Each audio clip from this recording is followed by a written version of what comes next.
Welcome back. आज से फिर हम न्यू टॉपिक लेकर आए हुए हैं। जो हमारा न्यू टॉपिक है स्वर वर्ण और व्यंजन वर्ण। स्वर वर्ण और व्यंजन वर्ण। स्वर वर्ण किसे कहते हैं? जब किसी वर्ण का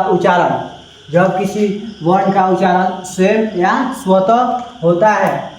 स्वतः होता है उसे हम स्वर वर्ण कहते हैं। जैसे स्वर वर्ण में कौन कौन सा वर्ण आता है? चलिए अ, आ, छोटा ई, बड़ा ई, छोटा ऊ इत्यादि और भी है।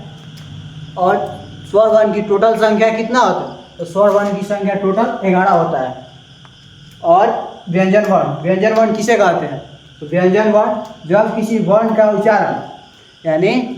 वर्ण का उच्चारण किसी दूसरे वर्ण की सहायता से होता है, यानी जब कोई वर्ण का उच्चारण किसी दूसरे वर्ण की सहायता से होता है उसे हम क्या कहते हैं?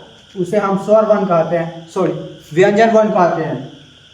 जैसे व्यंजन वर्ण का जैसे में क्या आता है, कौन कौन सा वर्ण आता है, चलिए देखते हैं। तो जैसे व्यंजन वर्ण में क, ख, च, त, व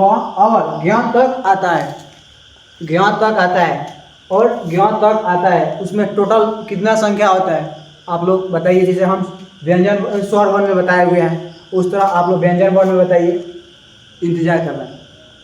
चलिए हम जब तक आप लोग कमेंट में लिखिए तब तक हम बता रहे हैं। तो व्यंजन वर्ण में कुल संख्या 33 होता है।